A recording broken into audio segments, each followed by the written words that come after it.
La chute simultanée de 40 à 50% des insectes et l'augmentation tout aussi rapide des dégâts causés par les autruches ont créé une fissure brutale dans les villages burkinabés. Ce contraste inattendu, né d'une même expérimentation, a forcé l'État à regarder en face un paradoxe agricole capable d'améliorer des récoltes tout en menaçant leur survie. Comment comprendre cette tension alors qu'Ibrahim Traoré présente l'initiative comme une avancée vers la souveraineté alimentaire?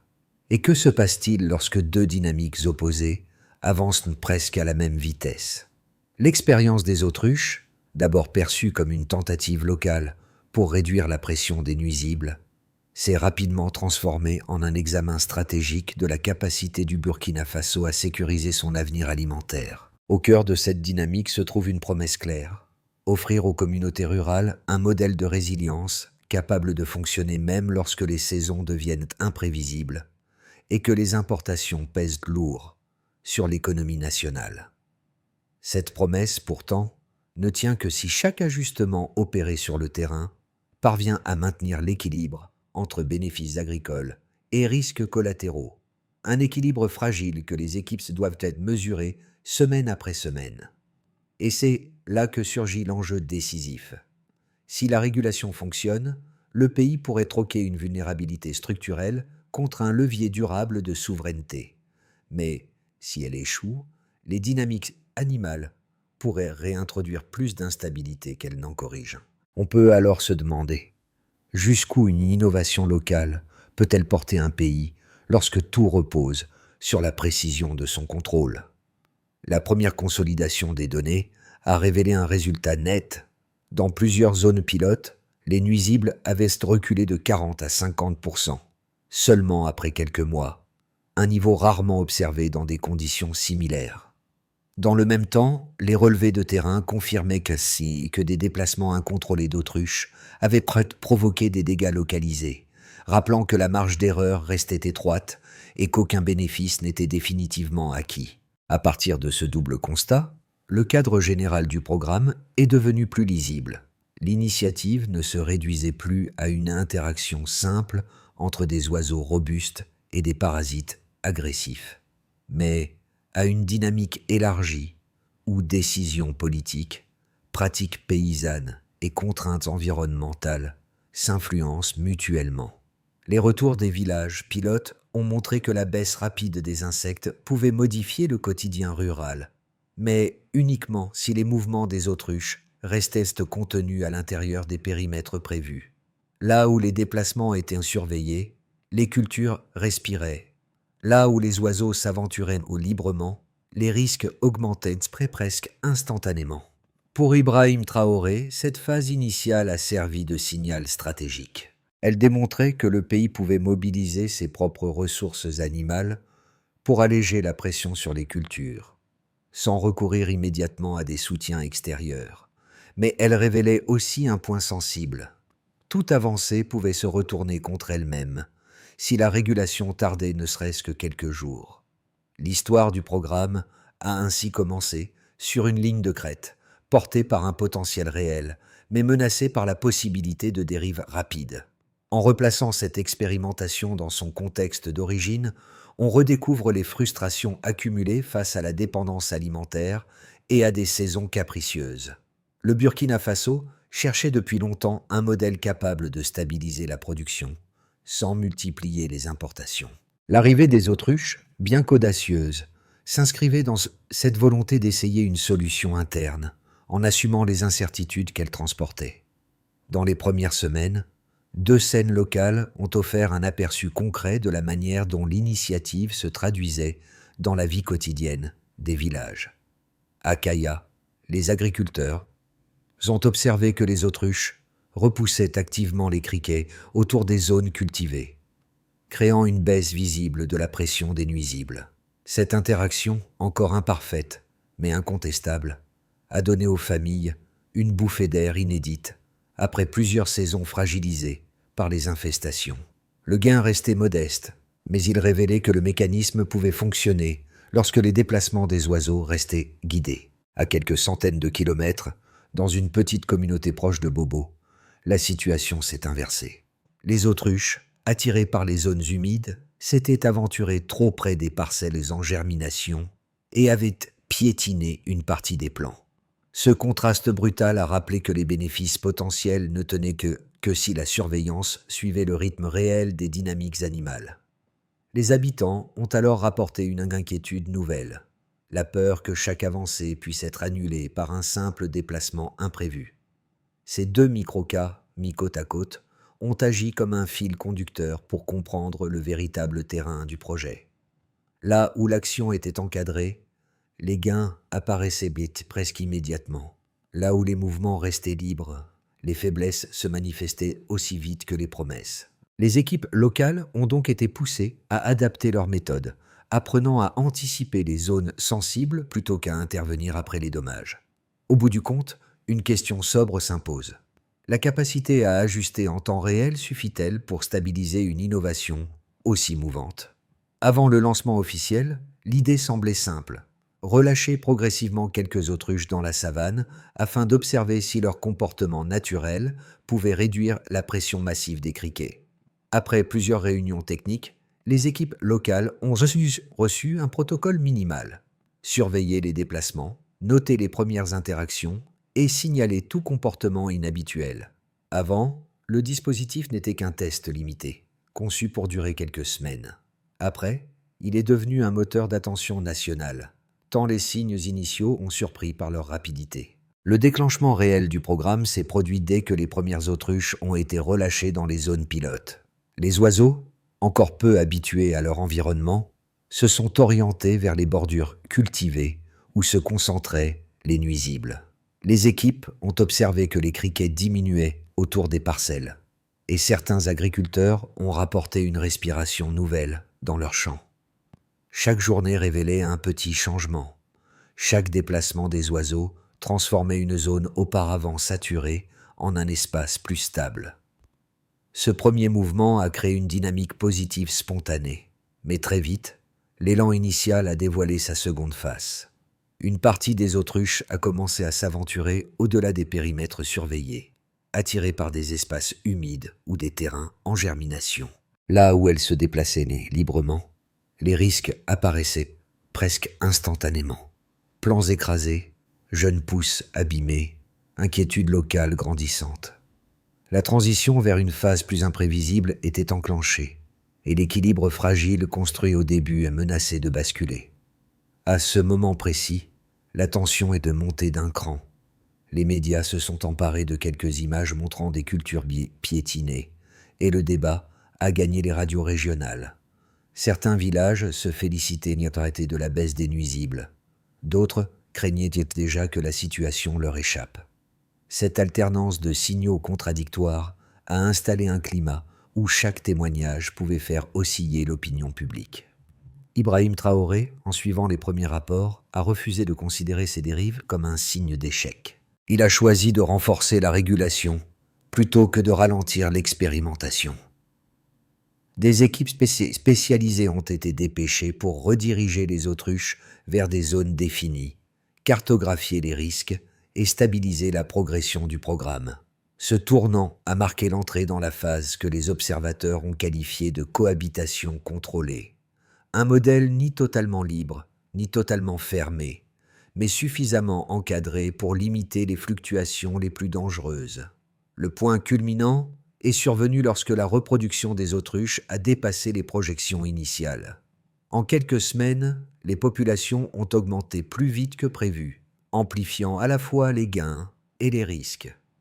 Dans certains villages, les pertes agricoles se sont matérialisées sous forme de rizières endommagées, tandis que d'autres zones voyaient en leur culture mieux protégée qu'auparavant.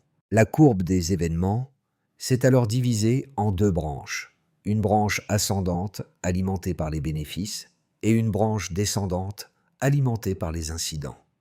Lorsque les tensions ont atteint leur maximum, la Duchamp s'est étendue. Réallocation budgétaire, mobilisation d'experts agricoles, création de zones de pâturage réservées et premiers signaux d'une filière économique émergente autour de la viande, des œufs et du cuir d'autruche. Chaque décision prise pour calmer un déséquilibre en révélait un autre, obligeant les équipes à ajuster sans cesse leurs méthodes.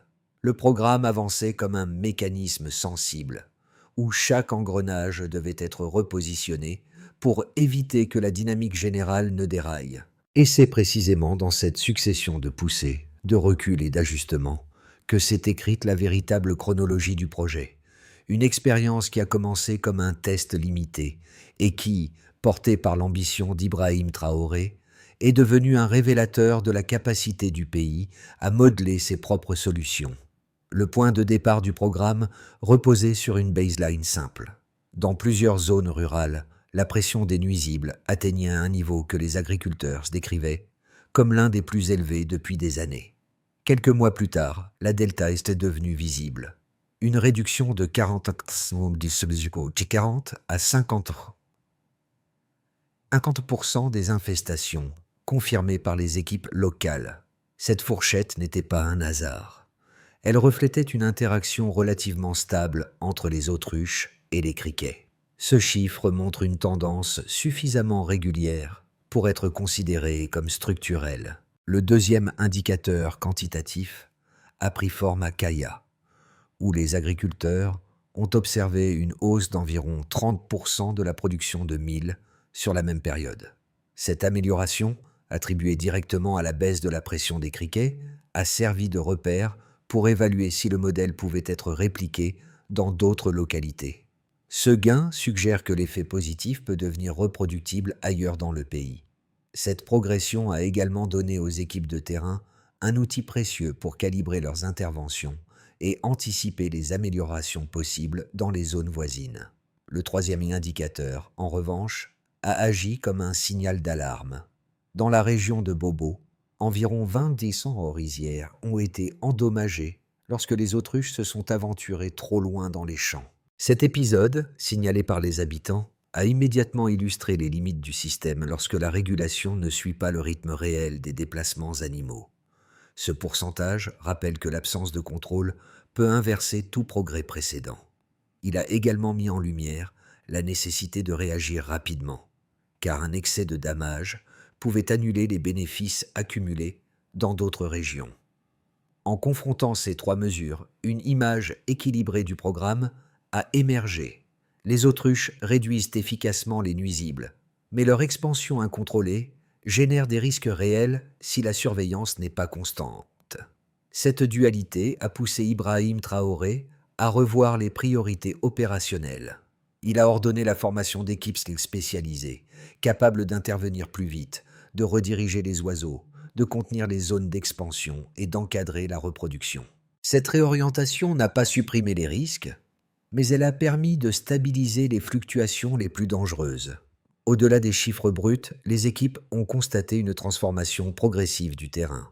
Les zones où les autruches étaient guidées montraient une amélioration continue des cultures, tandis que les zones laissées, sans encadrement, révélaient immédiatement leur vulnérabilité. Cette alternance a servi de matrice pour définir où investir en priorité, quelles parcelles protéger et quelles communautés accompagner en premier. Les données, utilisées comme un baromètre quotidien, ont permis d'éviter des dérives silencieuses et de repérer les signaux faibles avant qu'ils ne deviennent irréversibles. À mesure que les mesures s'accumulaient, une question centrale a émergé. Les bénéfices observés pouvaient-ils être consolidés durablement ou dépendaient-ils trop fortement d'un contrôle continu? La réponse, pour l'instant, tient dans un constat lucide. L'efficacité du programme n'est plus approuvée, mais sa viabilité repose entièrement sur la capacité du pays à maintenir un encadrement strict. Et c'est précisément cette tension entre gains mesurés et fragilité persistante qui définit l'étape suivante de l'initiative portée par Ibrahim Traoré. Le débat public autour du projet des autruches s'est structuré autour de deux pôles parfaitement identifiés. D'un côté, les défenseurs de l'initiative mettant en avant les bénéfices immédiatement mesurables observés dès les premiers mois. Selon eux, la diminution de 40 à 50% des nuisibles dans plusieurs zones pilotes constitue une preuve robuste que le mécanisme fonctionne lorsque les interactions sont guidées. Ils soulignent également l'augmentation d'environ 30% de la production de mil à Kaya. Un résultat qui, même localisé, illustre la possibilité de transformer une simple expérimentation en modèle reproductible. Pour ce camp, chaque avancée incarne la promesse d'une souveraineté agricole moins dépendante des importations et des soutiens extérieurs. Face à eux, un second camp, Berset, met en garde contre les dérives potentielles du programme. Les critiques rappellent que la croissance rapide des populations d'autruches a déjà produit des effets difficilement contrôlables, comme les 20% de rizières endommagées dans la région de Bobo. Ils estiment que ces incidents dévoilent une fragilité structurelle. L'équilibre écologique peut se rompre très vite si la régulation n'est pas assurée en continu. Pour eux, l'initiative risque d'imposer au pays des coûts logistiques croissants, exigeant des équipes spécialisées, des zones délimitées et une surveillance étroite. Autant de ressources qui pourraient devenir un fardeau dans un contexte budgétaire déjà tendu. La réponse la plus solide n'oppose pas ces positions, mais les relie. Les données recueillies montrent que les deux camps ont raison, mais seulement en partie. Les chiffres positifs démontrent que le modèle d'autruche fonctionne lorsqu'il est encadré. Les dommages aussi observés révèlent qu'il échoue lorsqu'il ne l'est pas. Autrement dit, l'efficacité n'est pas le véritable point de friction, c'est la maîtrise opérationnelle. Les résultats de Kaya et les pertes de Bobo racontent la même histoire. La viabilité du programme dépend entièrement de la capacité à guider les déplacements, contrôler la reproduction et stabiliser les zones sensibles. Cette synthèse rappelle une vérité simple. Ce n'est pas l'idée qui pose problème, mais la manière dont elle est conduite au quotidien. Un basculement silencieux apparaît. Lorsque les premières équipes de régulation ont été déployées, la dynamique du programme a changé plus nettement que ce que les observateurs anticipaient. Les autruches, jusque-là en semi-liberté, ont commencé à être redirigées vers des zones définies, réduisant les incursions dans les cultures sensibles et limitant les piétinements qui inquiétaient les villages. Ce recentrage a ouvert une nouvelle phase. Un modèle hybride, ni totalement naturel, ni totalement contrôlé, mais suffisamment encadré pour stabiliser les bénéfices apparus au début. Pour Ibrahim Traoré, cette transition n'a jamais été un simple ajustement technique. Elle a servi de preuve que l'initiative pouvait évoluer sans renier son ambition. Démontrer qu'une ressource locale bien gérée pouvait alléger la dépendance structurelle du pays. La flexibilité des équipes, capables de modifier leurs méthodes au rythme des observations, a dessiné un point médian où gains et risques pouvaient enfin coexister sans s'annuler. Ce midpoint marque la frontière entre expérience et système. Ce n'est plus seulement une réaction aux nuisibles, mais un cadre agricole en construction. Les effets du programme des autruches ne se sont pas diffusés de manière uniforme dans le pays. Ils se sont recomposés selon 4 angles distincts, chacun révélant une facette différente de la transformation en cours. Tout d'abord, agriculteurs. Dans les zones comme Kaya, la baisse de 40 à 50% des nuisibles a offert un répit immédiat. Les cultures de mil, moins ravagées par les criquets, ont bénéficié d'une stabilité nouvelle, soutenue par les premières observations de terrain. Pour certains exploitants, cette accalmie a constitué une fenêtre rare, où les efforts investis dans l'entretien des parcelles redevenaient réellement productifs. Pourtant, l'expérience n'a pas été homogène. Dans les localités proches de Bobo, les 20% de rizières endommagées ont rappelé la fragilité du modèle. Ainsi, les agriculteurs ont vécu une alternance de soulagement et d'inquiétude, dépendante du degré de régulation mis en œuvre autour des oiseaux. Ensuite, filière économique. L'émergence progressive d'une filière autour de la viande, des œufs et du cuir d'autruche a ouvert un nouvel horizon économique. Des entrepreneurs locaux ont commencé à imaginer des chaînes de valeur structurées, capables de transformer le projet en source durable de revenus. Cependant, cette trajectoire prometteuse était restée conditionnée à la stabilité du terrain, sans zone délimitée et sans surveillance constante, les fluctuations du programme freinaient l'investissement. Sous l'impulsion d'Ibrahim Traoré, les plusieurs mesures d'encadrement ont rassuré une partie des acteurs économiques. Mais les incertitudes logistiques continuaient de peser sur les décisions les plus ambitieuses. Puis, population rurale. Les familles vivant à proximité des zones d'expansion ont ressenti le programme de façon immédiate. D'un côté, la réduction des nuisibles améliorait l'accès à des récoltes plus fiables, renforçant la sécurité alimentaire locale. De l'autre, la présence imprévisible des autruches suscitait des craintes. Bruit, déplacements soudains, incursions autour des habitations, signe d'une cohabitation encore instable. Ce quotidien partagé entre bénéfices concrets et risques persistants a accentué l'importance d'équipes de régulation capables d'intervenir rapidement afin d'éviter que les tensions locales ne s'amplifient. Par ailleurs, position nationale. À l'échelle du pays, l'initiative est devenue un symbole de souveraineté. L'idée de s'appuyer sur une ressource locale plutôt que sur une aide extérieure a été largement commentée, tant dans les médias nationaux que dans les cercles d'analyse régionaux. Cette dimension symbolique a renforcé la stature politique d'Ibrahim Traoré, qui voyait dans le projet une occasion de démontrer qu'une innovation née sur un terrain fragile pouvait contribuer à redéfinir l'image du Burkina Faso. Mais les déséquilibres constatés dans certaines régions ont aussi mis en lumière la nécessité d'une gestion territoriale différenciée. Le même modèle ne pouvait pas être appliqué partout de manière uniforme. L'ensemble de ces retours dessine un tableau nuancé. Les bénéfices existent, les risques persistent, et la viabilité dépend entièrement de la capacité à maintenir l'équilibre entre les deux. Ce sont ces lignes de force, locales, économiques, sociales et nationales, qui détermineront la suite du programme. Les données accumulées au cours des derniers mois permettent désormais de dessiner 3 trajectoires plausibles pour l'évolution du programme dans les 6 à 12 mois à venir. Ces scénarios n'annoncent pas l'avenir. Ils servent plutôt de boussole stratégique pour comprendre ce qui pourrait se jouer selon le niveau de régulation, les ressources mobilisées et la capacité des communautés à s'adapter. Tout d'abord, scénario base, stabilisation sous tension. Dans cette trajectoire, les équipes de régulation parviennent à maintenir les autruches dans des périmètres définis, sans pour autant éliminer totalement les incidents.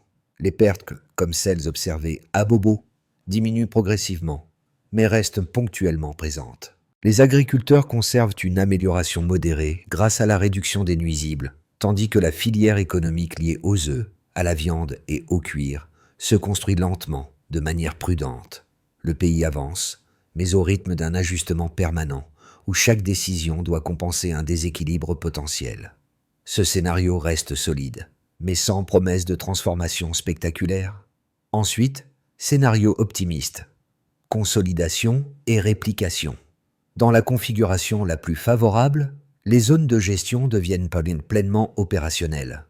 Les autruches stabilisent leurs déplacements, les gains agricoles obtenus à Kaya, notamment l'augmentation notable du mil, commencent à apparaître dans d'autres localités, et les entrepreneurs trouvent un terrain suffisamment stable pour investir. La filière économique se renforce, offrant des emplois et de nouveaux revenus ruraux. Les risques liés aux incursions incontrôlées diminuent nettement. Ce scénario transforme l'expérimentation en modèle reproductible, capable d'inspirer des initiatives similaires dans la région sahélienne. Puis, scénario difficile, retour aux fragilités.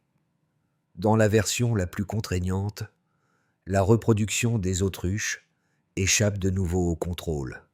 Les dommages agricoles augmentent plus vite que les équipes ne peuvent intervenir. Les coûts logistiques explosent et les communautés les plus vulnérables perdent une partie significative de leurs moyens de subsistance.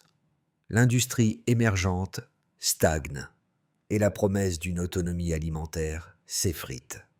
Ce scénario mettrait sous pression non seulement les villages ruraux, mais aussi la cohérence globale du programme. Face à ces 3 trajectoires, une recommandation de pensée s'impose: raisonner en termes de conditions plutôt qu'en certitude. Si la surveillance est régulière, si les zones sont délimitées avant la prochaine saison agricole et si la formation des agriculteurs s'intensifie, les deux premiers scénarios deviennent plausibles. Sans ces conditions, le troisième gagne du terrain. Pour les communautés rurales directement concernées, le programme des autruches n'a jamais été une abstraction politique. Il a modifié leur rapport quotidien aux cultures, aux saisons et aux risques. Dans certains villages, la diminution des nuisibles a apporté un soulagement tangible, traduisant enfin en résultats concrets des années d'efforts fragilisés par les infestations. Dans d'autres zones, l'inquiétude persistante face aux déplacements imprévisibles des autruches a rappelé une vérité simple. Lorsqu'un système dépend d'animaux en mouvement, chaque journée peut redessiner l'équilibre local. Pour les jeunes entrepreneurs, l'initiative a ouvert un espace inattendu. L'apparition d'une filière autour de la viande, des œufs et du cuir d'autruche a stimulé l'imaginaire économique rural. Beaucoup y ont vu la possibilité de créer des micro-chaînes de valeur intégrées, capables de générer des revenus stables sans attendre des solutions importées. Cette perspective nouvelle a ravivé une forme de confiance. L'idée qu'un marché local peut naître d'une innovation endogène, même modeste au départ. Du côté des citoyens urbains, l'impact a été avant tout symbolique. Ils ont observé le projet comme un miroir des aspirations nationales. Une tentative de construire autrement, de chercher des réponses locales à des défis récurrents. Pour eux, le débat autour des autruches dépasse la seule question agricole. Il illustre la tension permanente entre ambition et limite, entre initiative interne et dépendance extérieure. Ce prisme a renforcé l'intérêt du public pour la manière dont les décisions nationales influencent les réalités rurales. Ces trois trajectoires, famille rurale, entrepreneurs, citoyens urbains, dessinent une même conclusion. Même une innovation imparfaite peut devenir un moteur d'implication collective lorsqu'elle touche directement la vie quotidienne et l'imaginaire de ceux qui en suivent l'évolution. Pour transformer l'expérimentation en un modèle durable, une feuille de route opérationnelle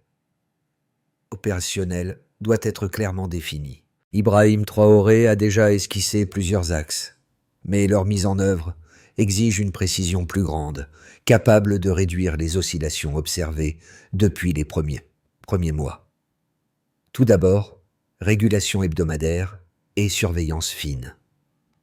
Les équipes locales doivent suivre les déplacements des autruches chaque semaine, cartographier les zones sensibles et intervenir dès que des parcelles en germination sont menacées. Cette régularité évite les dérapages rapides observés à Bobo et permet d'anticiper les pressions saisonnières. Ensuite, création de zones de pâturage réservées. Ces espaces, définis avant la prochaine saison agricole, servent à contenir les autruches sans annuler leurs bénéfices. Plus les périmètres sont stables, plus les risques diminuent. Les premières simulations montrent que cette approche limite efficacement les incursions dans les champs. Puis, formation mensuelle des agriculteurs. Comprendre le comportement des autruches reste essentiel. Une formation cyclique permet aux agriculteurs d'adapter leurs pratiques, d'identifier les signaux précoces de dérive et de réduire les incidents autour des habitations et des parcelles fragiles. Par ailleurs, suivi écologique continu. Une étude régulière du sol, des cultures et des dynamiques locales permet de vérifier que la pression exercée par les autruches ne dépasse pas la résilience des villages pilotes. Ce suivi agit comme un garde-fou indispensable contre les déséquilibres silencieux. 5. Coordination centrale renforcée. Sous la direction d'Ibrahim Traoré, la cohérence entre régulation, formation, budget et surveillance doit être consolidée. Sans cette articulation, même les meilleures mesures locales risqueraient de rester isolées. En réunissant ces actions, le programme peut entrer dans une phase plus stable, équilibrant mieux ses gains et ses limites. Dans les villages où tout a commencé, les habitants se souviennent encore des premières scènes. Les autruches traversant les champs de Kaya avec une précision presque inattendue, et les inquiétudes de Bobo lorsque les premières parcelles piétinées ont rappelé la fragilité de l'équilibre. Ces deux images opposés mais complémentaires, résument l'élan et les limites d'un projet qui a avancé au rythme des ajustements nécessaires. Elles forment désormais un motif silencieux, celui d'un pays apprenant à maîtriser une idée aussi ambitieuse que mouvante. Pour Ibrahim Traoré, cette dualité n'a jamais représenté un échec. Elle a révélé que toute innovation réelle se construit dans la confrontation entre promesses et résistance, entre résultats rapides et défis soudains. Le pays a découvert qu'il pouvait façonner ses propres solutions, même lorsque celles-ci semblaient incertaines au départ. Et c'est dans cette tension, parfois rude, parfois féconde, que s'est forgée une nouvelle conception de la souveraineté agricole. La souveraineté née d'un choix courageux. Ce fil rouge, tissé par les expériences de Kaya et les alertes de Bobo, rappelle que les transformations durables émergent toujours là où l'on accepte de composer avec la complexité, plutôt que de la fuir.